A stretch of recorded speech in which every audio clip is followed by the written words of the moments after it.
Welcome to the Upshot, Multi-World Disc Golf's podcast about the latest in the disc golf world. I'm the editor, Charlie Eisenhood. I'm joining him, really. I'm joining him, Josh Mansfield. Welcome back. Thank you. I am back from vacation. Josh, thanks for holding it down while I was out of town. No problem. I mean, I had a great guest host in Jamie Thomas. It was always fun to have him back on the program. Great interview with Danny Voss for the Tuesday show, and Holland Hanley joining us on Wednesday. So a lot of good people around me, made it real easy. You crushed it. So I had a nice time out in your neck of the woods, Josh. I didn't get all the way up to Idaho, but I was in Utah. I was at the national parks across most of southern Utah, and then flew out of Salt Lake yesterday. So had a very nice time hiking and enjoying the just absolute dry heat. Like, people who live in the West don't know how good they have it. Then I got to come back here to New York, and I'm going to start sweating in my apartment in 10 minutes. It's 8 a.m. right now, and it's just going to be so hot and humid, and it's 100 degrees in Utah, and it's all good. So it must be nice. It's funny because I haven't spent a ton of time in humidity, but I'm at a conference in Boise right now, and my hotel's about 4 blocks away from the conference center. And yesterday I walked back at 4 p.m. in 84 degree weather, and I was like, man, it's hot out today. Yeah. 84. All right. So, Josh, we have so much to get to today. We're gotta talk about the Preserve, which is coming up starting tomorrow. Another Elite Series stop on the Disc Golf Pro Tour out in Cale LaVisca territory in Minnesota. And that's going to be a lot of fun. We've got some players coming back into the field after being away. We'll talk about that, of course. We're also going to do a segment about LIV Golf. Now, if you're not a golf fan, you might not know what that is or what we're talking about, but there is a major competitor to the PGA Tour. And I mean, the PGA Tour commissioner has called it an existential threat to golf. This Saudi Arabia-backed LIV Golf. So we're going to get to that in a moment. But first, a few items. Josh, you watched your favorite hockey team, the Colorado Avalanche, play in the Stanley Cup final last night, and I understand there was some kind of controversy. Yes, quick mulligan. I'm actually a Dallas Stars fan. I don't know what I'm talking about. What am I talking about? Why do I think you're an Avs fan? A lot of Maybe people in my area are Avs fans. Yeah, but anyway, so I would like to say... I knew this. We've literally talked about this a week ago. So anyway, continue. At the beginning of the playoffs, I said that the Avalanche were the only team that had the chance of beating the Lightning in the playoffs. Turns out I am right. But that being said, so watching Game 4 last night, goes to overtime. Avalanche are, just crushing. Avalanche had 8 days of rest prior to the Stanley Cup Finals, whereas Lightning only had 3. So anyway, Kadri comes back. He's just coming off of thumb surgery. This is his first game since I don't know, long time. Comes back, comes off the bench, and scores the game winner in overtime. Well, at the time, the puck kind of gets stuck. It does some funny stuff. And so it took a little bit of a while before they announced it. And then afterwards, the Lightning's coach comes to the press interview and he's like, look, I'll talk more about this tomorrow, but this is the most heartbreaking loss we've ever had in the finals. And it was kind of bizarre because no one knew what he was talking about. Well, you go back and watch the replay. Kadri comes off the bench almost a full 5 seconds before McKinnon ever gets on the bench. And the score sheet shows that there are 6 men on the ice at the time of Kadri's goal. So it wasn't just an inconsequential line change. The game winner is scored by the 6th man on the ice, technically. No review of the 6 men, because I think the reason why. So the puck did some funny stuff and got stuck up in the netting, and no one really knew if it was a goal at first. I think they reviewed the wrong thing on this play, and so they didn't check for the 6th man. So Kadri gets this game winner. Avs go up 3-1 in the finals. So they must review every scoring play, just like in NFL. They don't right? review. I don't think they review every scoring play. I think there has to be reason to do so. But I'm sure. Okay. I'm sure. I know that they looked at the goal, but I think that they probably looked at the goal because what happened is the puck the puck goes underneath the goalie's like arm and then gets wedged up top. And so no one really knew if it was a goal. Like the Lightning weren't celebrating, but the Avalanche were, and so it was really awkward and weird. And it took them a while. Like the linesman didn't call the goal for a while. So I think they did review it, but the problem was is they were so focused on the wrong thing in the review. On looking at the net, right? So well, at least the puck didn't just go through the net, like fully out of the net. You know, this thing that's designed to capture the object, it stayed in it. Like it may have been weird, but it stayed in it, which that's impressive. That is impressive. That's insane. If Yeah. I was a Lightning fan, I would be beside myself. Yeah, and Like, this is pure robbery. This is in the Lightning's bid for their third straight Stanley Cup. This was their last home game, but they're going back to Colorado now for the next game. So Colorado gets series game at home following 3-1. this. Yeah, It's a wrap. it's a wrap. Not looking good, but That's crazy. That's crazy. It's great The game, refs must so. be embarrassed. That's bad. They don't normally miss that kind of thing. They're pretty sharp on the line change stuff. Yeah, and Wow. hockey, I think Crazy. hockey above all is pretty good on that. But anyway. Well, shout out to the folks. It's incredible. Shout out to the folks who suggested come out and play some golf with them in Utah. Didn't end up having any time. Well, I got to Salt Lake, like it was super late, and then I had to fly early the next morning. So didn't really have time to play any disc golf. But thank you to those of you who reached out and offered up a round. Next time. Salt Lake is awesome, and I'm sure there's some sweet disc golf to be played there. So let's see. Do we have any other stuff, or should we get to this LIV Golf? We got one more thing. Got to give a big thanks to Casey White for the shout out. Casey stopped in Idaho and played Caliber. Yeah, played Caliber on his way over to Minnesota, and says that he listens to every episode of the Upshot. So big thanks to Casey White. Shout out to Casey. I have one other thing for you before we move on. Oh, okay. I know people are already ready for Preserve match play. It was what it was. I love it for Owen Scoggins, really do. Shout out to Owen. I hope she gets an Elite Series win too. She's like one of my favorite players on tour right now. I think she's also playing great. Like even externally of the match play championship. So very cool to see the battle between her and Ella Hansen. Joel Freeman got a fraudulent victory. Now, what do I mean? Okay. Were there too many men on the course? Almost something like that. So Joel Freeman in pool play, he defeats Anthony Barella, right? Okay, so he's 1-0. Okay. Then he defeats Chandler Fry. So he's 2-1. Or he's 2-0, excuse me. And then he loses to Simon Lizotte. So he moves to 2-1. Okay. Simon also goes 2-1. Okay. So they're tied at 2-1.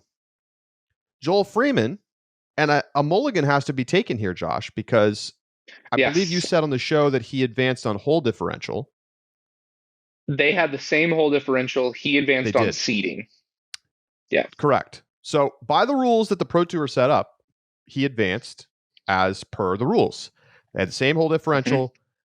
They were both 2-1. So he advanced because he had the higher seed. Now, I mean, eventually, you may need to have seeding be a tiebreaker. But the problem is Joel Freeman never should have had an opportunity to get to tiebreakers. Because when you have people or teams or whoever in a pool who are tied at the same record, the first thing you do is compare their head-to-head. Simon Lizotte should have gone through to the semifinals. It is that simple. He should have gone through to the semifinals because that's what happens when you have two players who are tied at 2-1. The only time you go to tiebreakers like hole differential or anything else is when you have three players tied who all beat each other.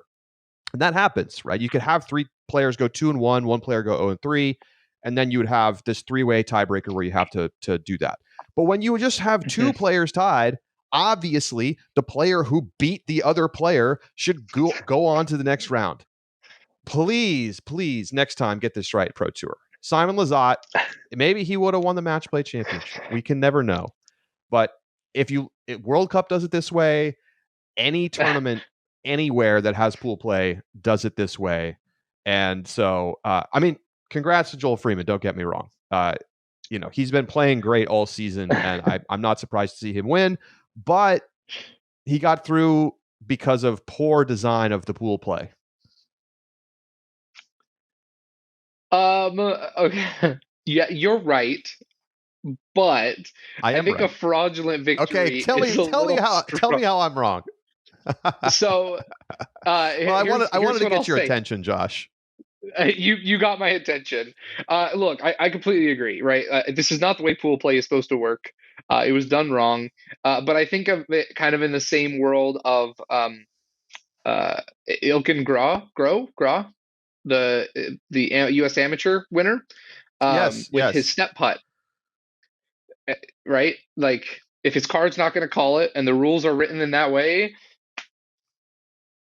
welcome. That is what it is. Yeah, well, you got Everybody your win, knew the and rules. It is what it is. Mm-hmm. Everybody knew the rules going in. This is not the way that they were going to do the tiebreaker. It should have been done differently. Hopefully next time. I think pool play overall was a successful enterprise. Yes, it made it more interesting. Mm-hmm. Now, I can't. I was on vacation. I can't say I spent a lot of time sitting there watching disc golf while I was hiking to see Delicate Arch. But the complexity of like all of the tiebreaker stuff, it actually made it harder to understand. It's actually simpler to understand that like if Simon beats Joel, then he advances. If Joel beats Simon, then he advances. Right. Because then, you have a little bit more clarity as opposed to being like keeping track of all the hole differential and who, which hole, this, that. It was a little confusing in the live environment. So anyway, that's my quick thoughts on the match play. But yes, congrats to Joel and to Owen. So let's move on. LIV disc golf, not yet. LIV Golf, competitor to the PGA Tour. Josh, I know you've been following this closely, so break down for us what is LIV Golf, what's the deal, and why do people care about this in the golf world? Yeah, so the PGA Tour runs and we've talked about this before. They have a wraparound calendar season. They accrue points for the FedEx Championship. Their tournaments are also recognized by the different major committees, and so you earn points and qualify for majors via PGA Golf Tour. You are a tour card holder that gives you all sorts of perks and gets you on the tour, et cetera, et cetera. So recently, about I don't remember when the announcement first came out. I think we're coming on 6 months or so now. LIV Golf is LIV, which Charlie and I had to look up today that it was pronounced LIV Golf. I've been reading a lot, but haven't been listening a lot to it. So LIV, the Roman numeral for 54, it represents a couple things about this separate standalone tour that is designed to change the way that golf works. Number one is a no cut 3-round tournament. That means everyone who shows up will cash and makes a substantial amount of cash. Number two is they are on our par 72 course. 54 is the score you would get if you birdie every hole. So that's the other significance of this of the 54 LIV. It has, I think, 8 tournaments in the inaugural season, and it's done in a team format of teams of 4 that will accumulate points for a team bracket style championship with a very large payout at the end. So a player can earn both an individual prize of up to $4 million was for the prize for the winner, plus an additional, I think, $750,000 for the winning team.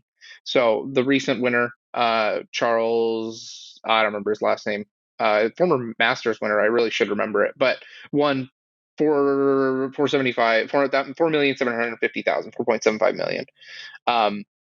It is right now any tour card holder for the PGA who has I guess, defected to LIV Golf, has been revoked of their tour card or have voluntarily resigned it, which means they are not allowed to play PGA events anymore. They are still being allowed to play in the majors. Um, and the players who are moving over to LIV Golf are receiving signing bonuses between 100 and 200 million dollars in order to move over to that tour. So some really serious cash. And it was announced that, or Greg Norman, the CEO, said that they offered Tiger high nine figures, so high They hundreds did of say millions of that. dollars to come over to LIV Golf, and Tiger chose not to. It's created quite the By the way, contentious. Go ahead. sorry to interrupt. Schwartzel was the winner Schwartzel, thank you. 2 weeks ago. 2 weeks He ago in won London. $4 million for winning. We'll come back to that. Go ahead. Yes. There's a couple of controversies at the heart of LIV Golf. Number one is its direct challenge to the PGA Tour, which has been the long established and de facto tour of golf for, I don't know how long, a very, very A long century. time. A So century, yeah, like literally over 100 years. yes. Um, so number one, right? That already would rock the waters. But the bigger problems I think that are being talked about quite frequently are, number one, it's funded by the public investment fund or the sovereign wealth fund of the Saudi Arabian government. The PIF is the public investment fund. The head of that fund is Mohammed bin Salman, the crown prince of and de facto head of state of Saudi Arabia. Remember that Saudi Arabia was pretty thoroughly convicted. It was no international court per se, but is guilty of killing Washington Post journalist Jamal Khashoggi. I think probably 2 years ago now, and among a litany of other human rights abuses. The other controversy is that two of the events, including the championship, I believe, is being played at Donald Trump resorts, and the announcement was made during the January. Well, no, this is during the kind of the committee of January 6th. And kind of discussion around there. And so those are two of the political aspects that have been woven into what would have been a controversial tour, even without those things. Excellent breakdown, Josh. Excellent breakdown. So just to give some context for people who are like, I thought PGA Tour golfers make millions of dollars. Yes, they do. But so the winner of the Masters earned just over $2 million for winning the Masters, the biggest golf tournament of the year. Mm-hmm. No question. Schwartzel wins $4 million for winning some random tournament on LIV Golf. Just for showing up, if you finish dead last, you win $120,000 on the LIV Golf tournament. Half the field earns no money in the PGA Tour. Yep. So it's easy to understand why there might be people who are enticed to play on this LIV Golf Tour. Now, it's been extremely controversial among players. Largely, I would say, Josh, and you can correct me if you think I'm wrong about this, largely the players who have decided to go and play on these LIV Golf events so far are players who are on the downslope of their careers and are otherwise not highly relevant in today's game. Although many of them are also very big names. So Phil Mickelson obviously has been one of the biggest, but Brooks Koepka just announced during a press conference from PGA Tour Commissioner, he announced during that press conference that he was going to go play LIV Golf after deflecting questions about it in press conferences before the U.S. Open just a week or two ago, and was like getting really annoyed that reporters were asking him about it. So, Brooks Koepka is obviously a huge name. None of the top 10 players in the PGA Tour rankings right now, or in the World Golf rankings, have declared that they're going to go play in this LIV Golf tournaments. And some players, including Rory McIlroy, have been extremely outspoken against it. Josh, as you already pointed out, it's kind of like seen as sport washing. Saudi Arabian government trying to sort of like buy itself legitimacy through this golf tournament, even though, there's all kinds of human rights violations happening. Now, I I find this to be extremely fascinating. Oh, me too. Um, the Gulf countries in general have a long history of doing this. Mhm. I actually lived in Abu Dhabi for a year right after college at NYU's campus out there, um, and essentially the United Arab Emirates government tr- bought a university. I mean, they were like they gave NYU $50 million. They got a board seat, and then they put this campus in at basically no cost to NYU, and full ride scholarships for all the students, lavish like salaries for professors, and that stuff's still going on. I can't say that I follow it quite as closely now. I was essentially a teaching assistant there for a year, and I was a little conflicted about it at the time, and I think I'm more conflicted about it after the fact, after having lived there, because it's a very strange place where you have a lot of people who make a ton of money from oil, whether directly or indirectly, because the UAE government pays its citizens like tons of money as essentially Mhm. royalties from all of the oil coming out of the ground there. And there's all kinds of like worker abuses happening there where they import Pakistani or other Indian workers, take their passports, and then make them work in horrible conditions, and it's like impossible to leave, and they don't get paid anything.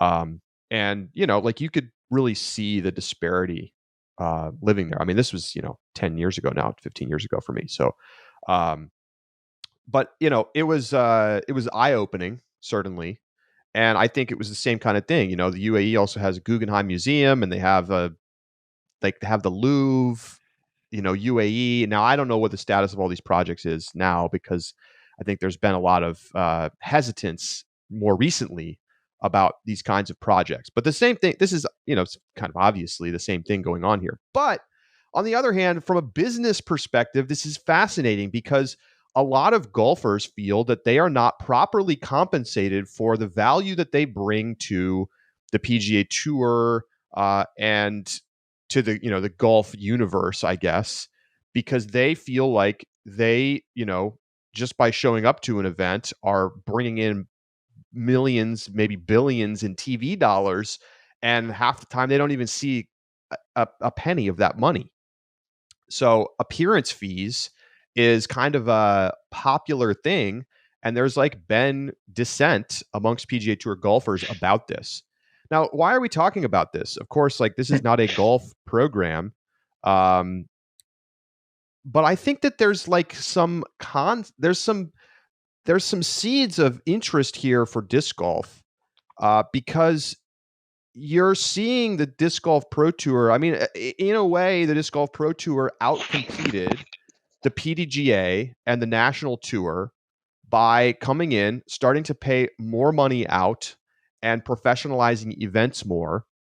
And the national tour kind of struggled to do that. Now, I don't think this is like a direct comp, but Josh, do you feel like are we seeing a parallel in disc golf now, or is this something we might see in the future with competition against the disc golf pro tour, for example? I think it's a little bit of both. Because and here's why I say that. The PDGA as the governing body of the sport has been, and with the national tour was kind of the tour before the disc golf pro tour came along. I think the big difference is that we were still in an era where it was kind of anybody's game to establish that tour, because while the national tour did exist, we didn't. I mean, it's not like the PGA Tour that has been had a century to establish itself, has had point series, has had, I mean, and just been very clearly established. PDGA is even relative, especially to the PGA, but especially a touring, the national tour in particular, it was still very much in sports context considered in its infancy. And so I think that's a little bit, but I mean, Disc Golf Pro Tour comes. It starts out, Steve Dodge gets that running, and then they get a large investor to back the organization in order to put up the cash and the capital necessary in order to professionalize the event and media. and then offers and is able to get purses unlike anything ever seen in disc golf before. Joel Freeman owns Scoggins, we talked about, just took home 50% of their season earnings in one tournament thanks to an exhibition match on the Disc Golf Pro Tour. So I think there's some very clear parallels, but there are parallels that, in my opinion, best inform us of what could be a possible future of disc golf that I don't think we spend enough time considering. Well, it's interesting because it's funny when you're in it. And if you're listening to this podcast and you're like deep in the disc golf world, it's like the Disc Golf Pro Tour, like it's been around forever. And like, this is the thing. And we are all so excited for these tournaments. I mean, look, it's not very long ago that it didn't even look like the Disc Golf Pro Tour was going to make it. Like in 2019, it was on the ropes. Mm-hmm. And they had to call in billionaire dollars to pay to keep it afloat. And it was like, Steve, you're out. We're bringing in Jeff. And it's easy to sit and say, oh, like Jeff Spring saved the Pro Tour. Yes, sort of. But like, let's be honest, the pandemic doubling the size of the sport, trust me when I say that that's really the catalyst. Like if Steve Dodge had made it another 6 months or something, then maybe we would have seen similar like ability for that to get through to the other side. That I'm Golf Pro Tour into this next universe. And I think Jeff Spring has done a fantastic job, and like a lot of the professionalism side things and just the focus and the branding and the marketing, like so much of that has been from the management side and the leadership side. But like, let's not be confused. Like the reason the entire industry has seen just massive growth, which has obviously buoyed the Pro Tour on its way to 30,000 Disc Golf Network subscribers or whatever they have now. That is a direct effect of the pandemic exploding the size of the sport. So the thing that's really interesting about this is that it's not like the Disc Golf Pro Tour is going to be forever the thing. Like it almost failed. The Disc Golf World Tour tried to compete with the Disc Golf Pro Tour. It was not the right, an international tour was not the right thing. Mm-hmm. It wasn't going to be a good fit. It was too early for something like that. But who is to stop somebody from coming in? I mean, look, tomorrow, Innova could come out and do this. Innova could come out and say, we're hosting the Innova Tour. It's 6 tournaments. The purse at each of these tournaments is $250,000. And here's the schedule. We're doing our own live streaming. Here's what we're doing. Like, and this, in a way, they were thinking about doing this. Like US Disc Golf, mm-hmm. which was kind of like the parent entity created to run the USDGC, was thinking about doing this. And Innova already has these properties that they could pull out and do their own thing. LVC, obviously USDGC. Like, I'm not saying Innova is going to do this, but whether it's Innova or it's somebody else, somebody could come in and be like, we're going to run these tournaments. We're going to have these huge purses. And you're telling me that the professionals aren't going to go and play these events? I mean, come on. Like if the paydays just for showing up, you get $3,000, right? People are going to show up. And if the purse to win is $25,000, $30,000, $40,000, I mean, people are going to show mm-hmm. up. I really think people are going to show up. And I don't even necessarily think that it would like kill the Disc Golf Pro Tour or something, but like competition is still very possible in disc golf moving forward. And I don't know that we should just assume that the Disc Golf Pro Tour is going to be the guaranteed thing that happens forever and ever, given that there's all of this money to be made right now. And people are looking on the sidelines and seeing like, oh, well, what if I create my own live streaming paywall service and I have sweet tournaments? Like I could get 10,000 subscribers pretty quick.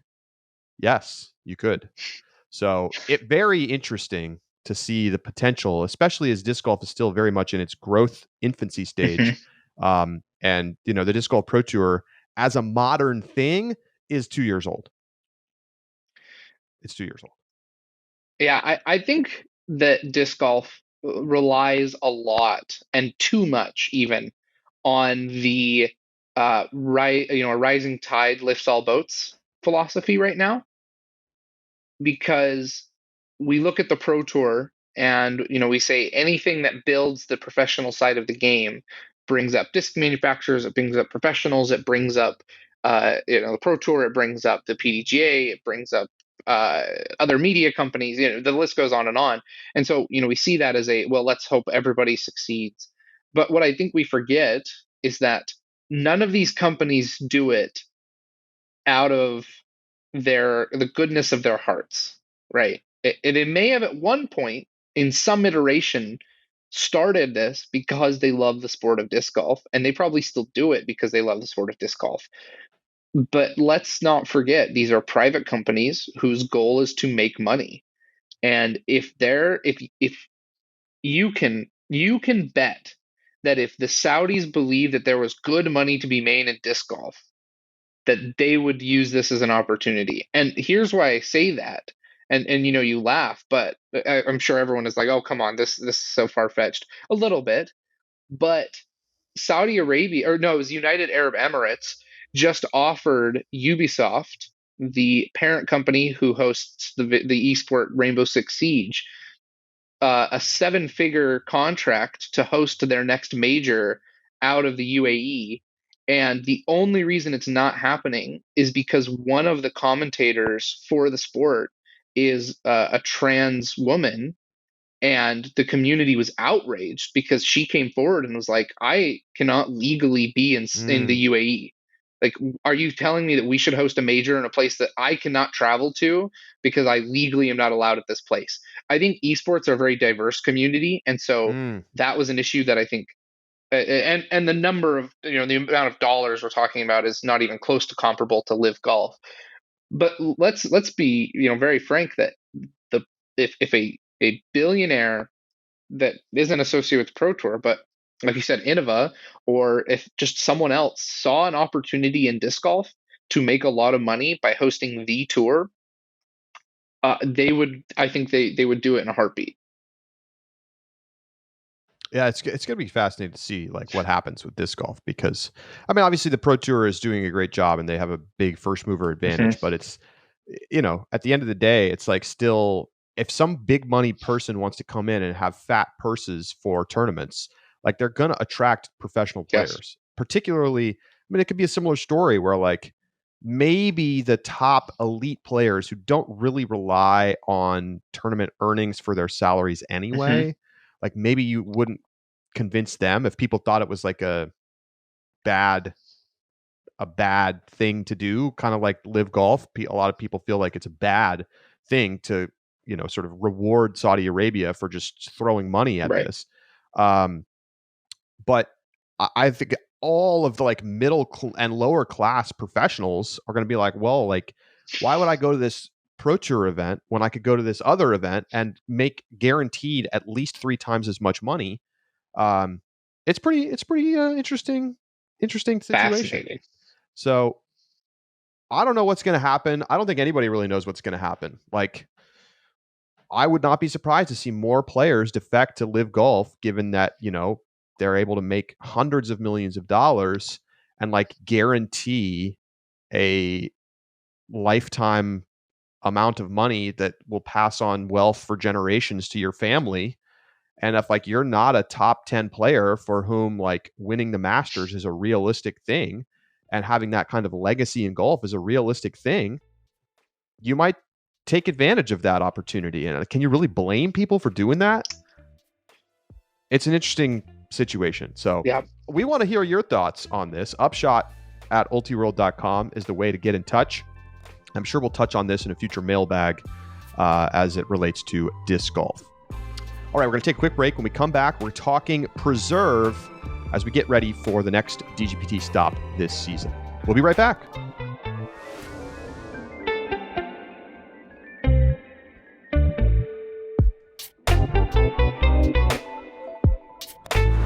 The Upshot is presented by Pound Disc Golf, makers of the best bags in the sport. Now, I know you're probably tired of hearing me talk about the Rufus, but it's just about time. Pre-orders, final pricing coming very soon. Head over to Pound Disc Golf's Facebook page. It's just facebook.com/Pound Disc Golf, and check out the latest video where Pound owner Levi Hancock takes you through all of the changes to the prototypes in this Rufus. It will be available very soon, so keep your eyes posted to PoundDiscGolf.com.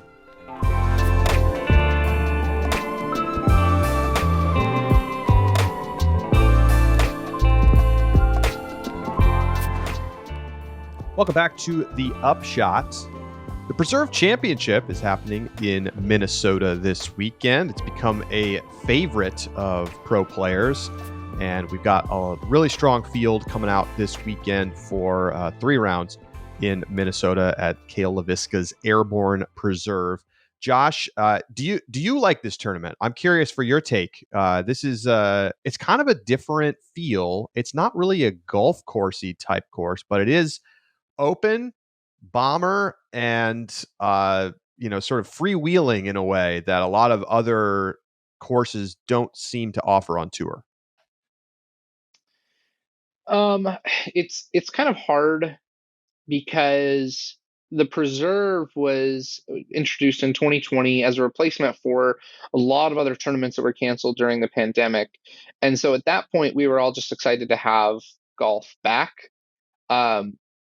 And then I'll say this. I think it is a well-designed course. And if I had to choose, if we're talking about the variety of courses on tour and wanting to have some open bomber courses, I think the Preserve is the style of course that I would prefer for my open courses. It's not my favorite on tour, but I don't think it's a bad one. And I personally don't have I know the pros love this tournament. Simon Lizotte has said and used the Preserve as being his example of, more courses need to be like the Preserve where they just let you throw your shots. There's very little artificial OB. I think that with work and time, this course could be kind of adapted and developed to be even more suitable for disc golf, and I think it'd be better. As it goes, though, not bad. That's kind of my final verdict. Yeah, I think one thing that this tournament has done is deliver excellent competition all the way down the stretch. When Nico won it, that was an epic battle. Then we watched last year as Paul and Eagle and Ricky all went at it. Simon's back playing at a high level. You got to think he's going to be up at the top again this weekend. I mean, given the way that he's played here in the past and how much he likes the course, I expect to see Simon shredding out here. He had that epic throw in a couple of years ago. I quite like this layout. I think it's fun to watch players able to kind of open up the arm and really shred. And I think they've been tweaking the holes that haven't worked. They completely redesigned hole 11 this year after it didn't offer much scoring separation a year ago. 18 is eagleable, which is exciting. We've seen fireworks on 18. Yes. When Nico had hit that putt to win it. And so look, this is it's a fun one. I'm looking forward to it. It's looking nicer, in video so far. Remember last year the grass was pretty dead because they were in the middle of a long drought, but there's more water this year. The fairways are green. And it should be a lot of fun to watch. So I'm looking forward to that element of it. So let's talk about some of the things you need to know and kind of fantasy rundown here. First of all, Ricky is back in the field after skipping a couple events due to the swollen knee. Josh and I, when we make our picks, we'll talk a little bit about where we think Ricky could end up this weekend. I think more notably, so no Eagle, no Chris Dickerson. They're still both out. Eagle is eyeing a potential return at the European Open. He told Terry Miller that over the weekend. And Chris Dickerson's next tournament sign up is Idlewild. So we will not see him until a little bit later in the summer. Otherwise, you've got a lot of the big names. So Ricky, Paul, Calvin, Simon, and Gannon Burr are your top 5 rated players. Crazy that Gannon Burr is at 1039. And in FPO, we do have some of the Europeans back. So Evelina and Henna are both playing this weekend, as well as Lika Lorenzen, Katie Tate, and I'm not going to get this one right, Katie Alsalu, I believe it is, from Estonia. So some Estonians in the field. Notably absent, though, Kristen Tatar. She was supposed to be back for this tournament, but she posted on Instagram a couple days ago that Silver Lod, her boyfriend, has contracted COVID. And so she, even though she has not tested positive, she is playing it extra safe and is going to sit out for the time being. So we'll see what happens with her next. She has not announced plans for what she will do moving forward. So, she's obviously going to have to cancel plane tickets, and who knows how expensive it could be to try to fly in a week or two. So we'll see what happens with Kristen, but it's too bad because she would be back to defend her title where she just absolutely dominated here last year. Yeah. And just a side note on Kristen, a lot of pros are going to be making the travel over to Europe in the next couple of weeks. And so, does it make sense for her to come back?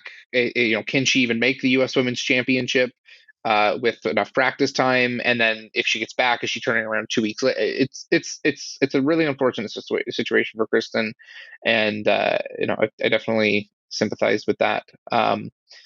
I think on this tournament and this course in particular, it really does bring out competition, as you talked about, but it also I think it gives an opportunity for players who you don't always see up at the top. Gannon Buhr taking a sneaky fourth place finish last year. That was kind of his first year on tour where we began to notice him. Nico, his performance, it sets up and allows for a variety of styles to succeed because it isn't just pure distance, but the lines aren't so closely defined that it's your shot shapers. So that's why Nico's flex play Eagle, who threw rollers all the time last year and laid down some incredible ones, also had some really, really strong finish. And I think it means that I don't think that you're going to see, I think you're going to have a likely candidate for the top, of your top 5 guys who are going to win this tournament. But I would not be shocked to see kind of a dark horse top 3 come in and have a solid performance out of this weekend. Dark horse, who are you talking about, Josh? Well, not him. I'm using the term and as it's colloquially used. I will say though, if we want to do our value picks, I actually have a value pick who I really like for this tournament. Tell us. I think your value pick for this weekend, if you're digging deep in the lineup, is Albert Tom.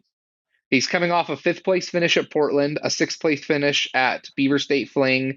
So he's had 2 back-to-back really strong weekends. He has a Silver Series win on tour, and Albert Tom has a well-rounded game. But I mean, the bazooka. I mean, he does have the distance needed to get it done on this course, and so I think Albert Tom is shaping up to have a really nice weekend, and would not be surprised to see if Albert Tom finishes in the top 5. Gosh, value picks.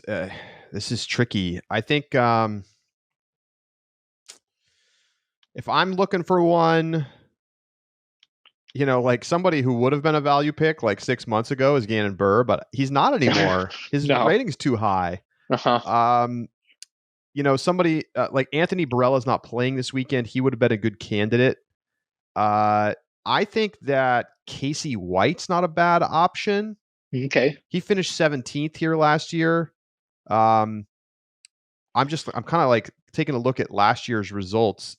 The thing is, what we've tended to see at this tournament, with a few exceptions, is that big arms / top players perform highly here. Mm-hmm. And what that tends to mean is that you need to kind of like look for someone who's got a big arm and a low rating, but that's kind of rare right now. So I don't really, this is a tricky one to kind of try to dig deep. Honestly, Brody's not a bad option. Did he play here last year? He must have. I don't know. No, said he did that not play here last year. Oh, okay. Um, He has the power to be successful here, Josh. And I think that, given his lower rating, he's not a bad option for a value pick. 1022. okay. Yeah. Well, Albert Tom finished 30th last year, so we'll see. I like both the picks though. And when you said who could you be talking about, I was like, actually Brody's not a terrible pick for this weekend. So I like the No, he's pick. not. um, well, we of course always have our top three picks that for the points. Do you want to get into our picks then, Charlie? Let's do it. I'll start. I'll start. Okay. I've been away, so I will get going. I will start in FPO. I'm taking Valerie Mondhano to finish in third place this weekend. I think, the all around skill set plays very well at the preserve, where you're kind of asked to do a little bit of everything. Accuracy is very important, and she has proven to have that in spades this season. In second place, okay, this is a little spicy. I almost consider picking her to win it. I'm taking Evelina Salonen. Now, Evelina hasn't played all that much since she left the U.S. And of course, the thing that we remember when she left was that she couldn't putt for a damn. The thing is, over in Europe, she won on the Prodigy Disc Pro Tour and she putted really well. 87%. That to me gives me confidence, given that she is going to be one of the longest throwers at this tournament and clearly has all of the ability off the tee and in the fairways. Like, I don't need to know anymore. Like, look at the stats. It's obvious. I think that is very important at the preserve. Putting is not as much of a factor, but I also think that she showed us that she's still capable of being a solid putter inside the circle. Mm-hmm. All she has to do is enough. I don't know. Maybe the demons come back when she comes back to the U.S., but like, the pressure's got to be a little bit lower right now. I think she has a great chance to win this weekend. I'm putting her in second. In first, though, I'm taking Paige Pierce. Pierce got a little time off on vacation. She went to Bonnaroo. Somebody I know in Minnesota sent me a photo of his buddy with Paige Pierce at Bonnaroo. So I think that she tends to play really well after she's had a little bit of like time off.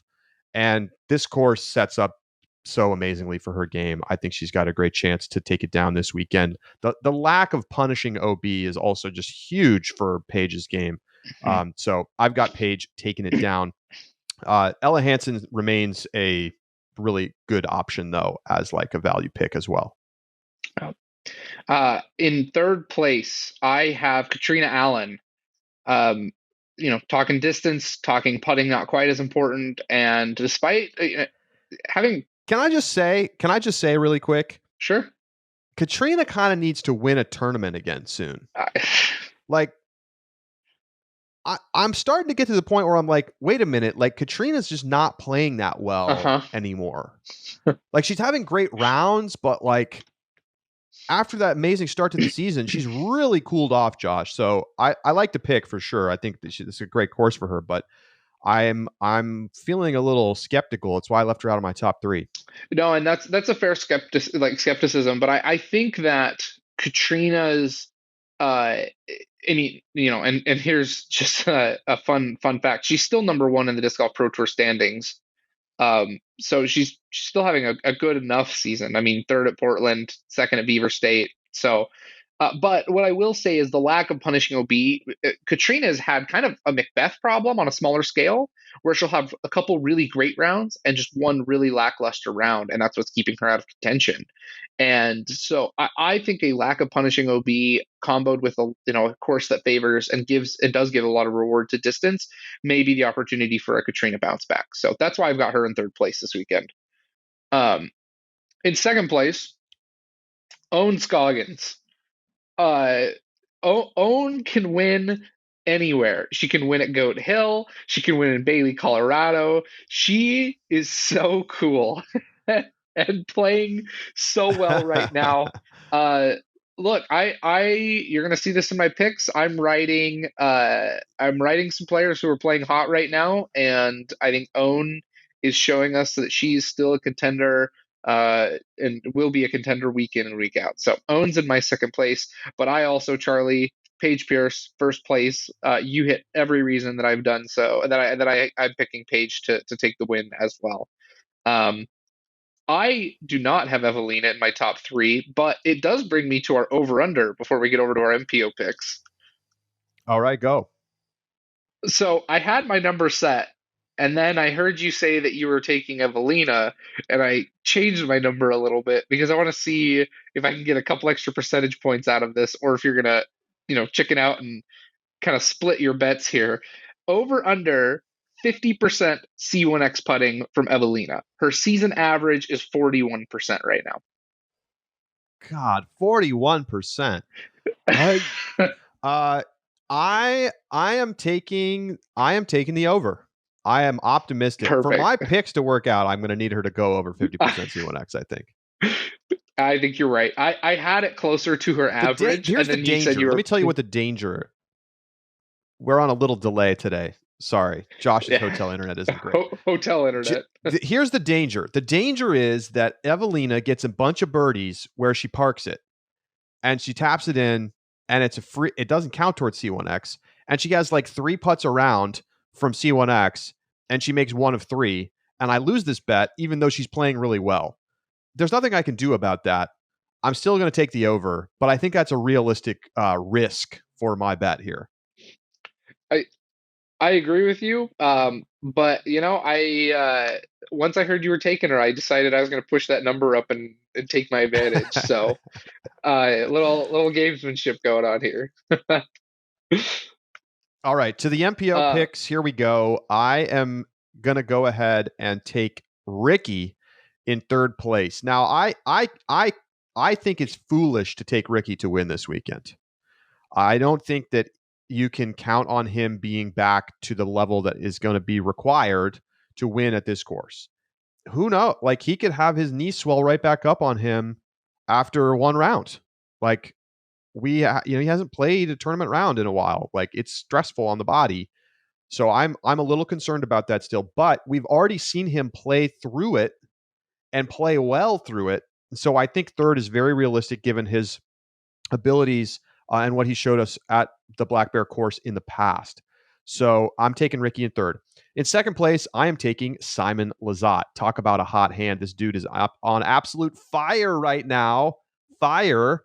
Beat Joel Freeman in the match play championships en route to not qualifying for the bracket, sadly.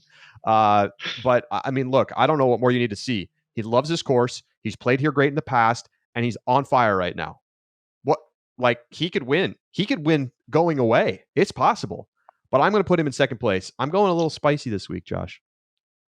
I'm going a little spicy this week. I think that this is the week that Gannon Burr takes down an Elite Series event. I love it. I think Gannon Burr is going to win this thing. He was up there at the top last year, and I mean, there's just obviously no question that he's playing better now than he was then. The kid's almost 1040 rated at this point. He's the 5th highest rated player in the field. He's tied with Simon in rating. This kid is unbelievable, Yeah. and I think he's going to come and take it down this weekend. I really like the pick. I like the picks in general. So every Christmas there's a house in my neighborhood that just full. I mean, the lights coordinated with the music, with the blow up things, and I mean their entire house is covered in lights.